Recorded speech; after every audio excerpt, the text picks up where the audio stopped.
Noble House. The Seven Kingdoms of Westeros are divided between many hundreds of noble houses of various sizes. In Westeros, ultimate power derives from the king on the Iron Throne and descends through the great houses that rule the constituent regions of the continent to their vassals. There are 9 great houses, and each of them have a number of vassal houses, sometimes also referred to as lesser houses, in their liege. The most powerful vassal houses may themselves field armies of a few thousand and control large regions, while the smallest houses may be little more than impoverished landholders with only a few men to their name. Members of the nobility are called highborn, in contrast to lowborn commoners. Some of the most powerful noble houses rival the smaller great houses in terms of wealth and the size of the armies they can field, e.g. House Hightower rules Old Town, the second largest city in Westeros, and possesses large armies and fleets of its own. Other noble houses, while technically holding this rank, are relatively poor.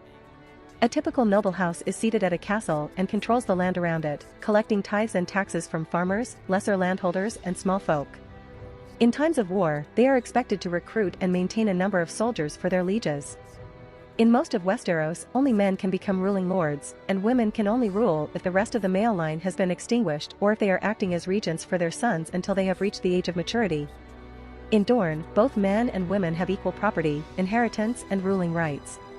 Each region of Westeros is governed by one of the major houses in A Song of Ice and Fire, but they all have vassals sworn to them. The following are just some of these noble houses. Noble houses in the north. House Umber, Lords of Last Hearth, and the most northerly noble house sworn to House Stark, later House Bolton. At the start of the novels, House Umber is led by Lord Jon Umber, known as the Great Jon. Their sigil is a roaring giant on flame red. House Mormont, Lords of Bear Island, and sworn to House Stark, later House Bolton. At the start of the novels they are led by Lady Meege Mormont, however her brother, Lord Geor Mormont, is also Lord Commander of the Night's Watch. Their sigil is a black bear on green. Their words are "Here we stand, thy wield the ancestral Valyrian steel sword, known as Longclaw." House Karstark, Lords of Karhold and sworn to House Stark, later House Bolton. At the start of the novels they are led by Lord Rickard Karstark. Rickard is executed by his liege lord. The current Lord of Karhold is Harrion Karstark. Their sigil is a silver sun on a black background. Their house words are the Son of Winter.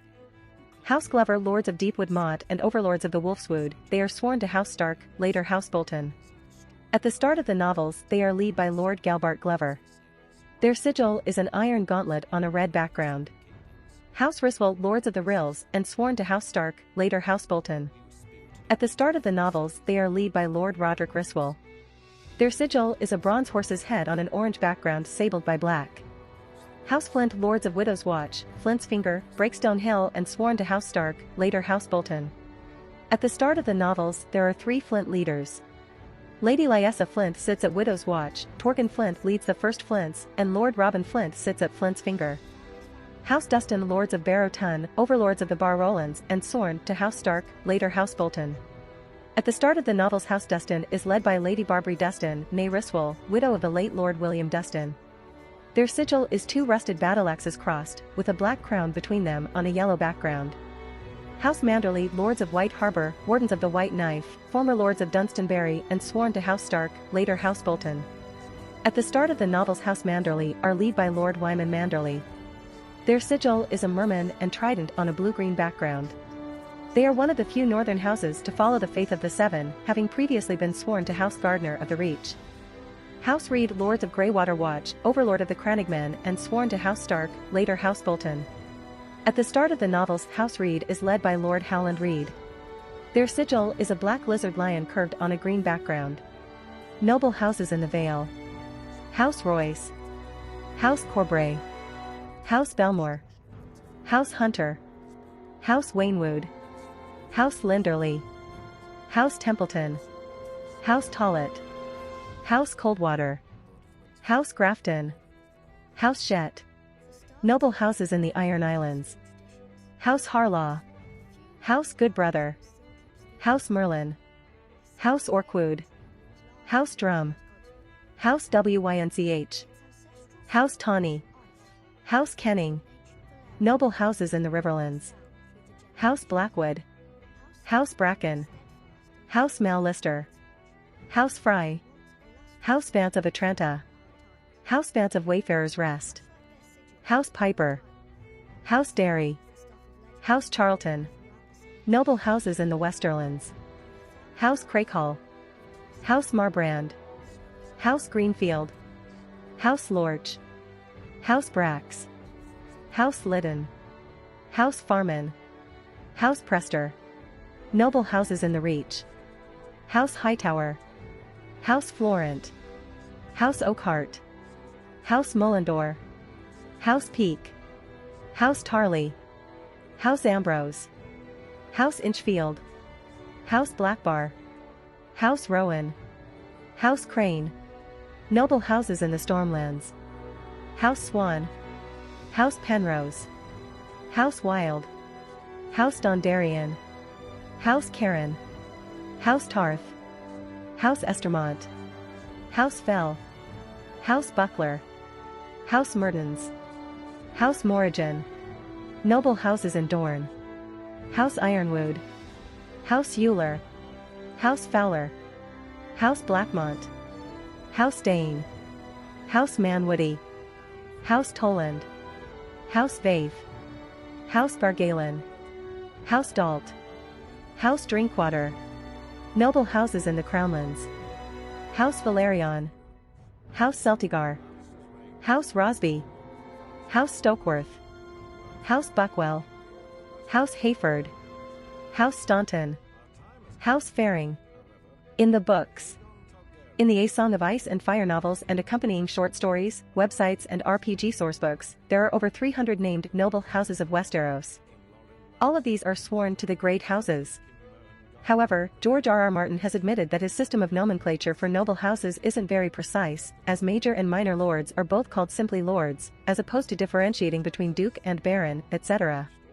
Each of the constituent regions of the Seven Kingdoms has about a dozen or so major houses, i.e. House Umber is sworn to House Stark, rules a large area of the north, and several minor houses serve the Umbers. House Castle, meanwhile, is a minor house, sworn directly to House Stark, which has no minor houses serving it. Thus there are roughly about 100 or so major houses in the Seven Kingdoms at any one time, and numerous minor houses who in turn serve them, not all of whom have been named. Noble houses are, according to the World of Ice and Fire sourcebook, generally unique to Westeros.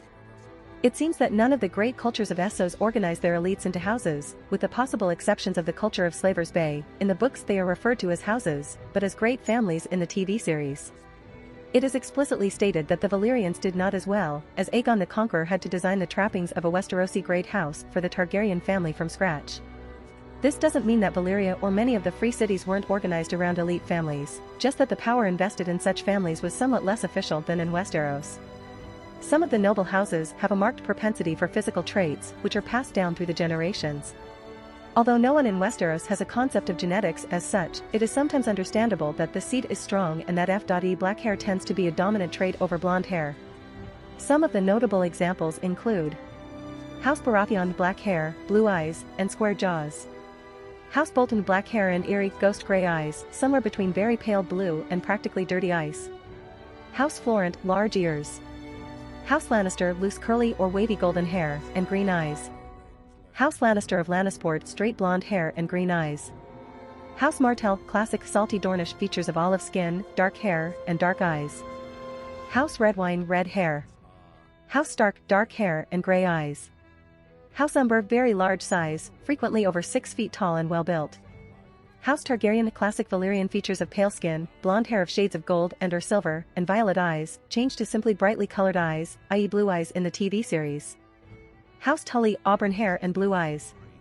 It hasn't been said that there is a traditional House Greyjoy look, but most in the current generation tend to have dark hair.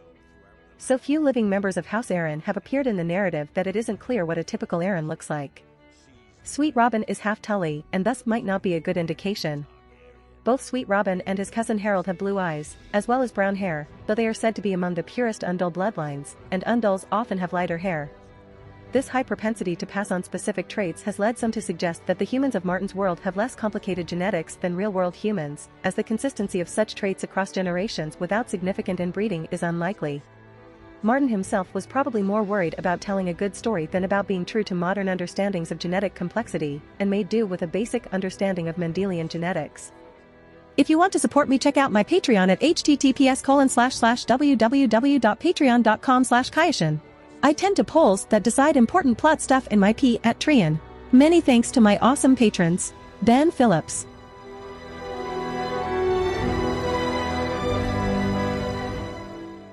If you like this content, don't forget to like and subscribe. See you later, bye bye.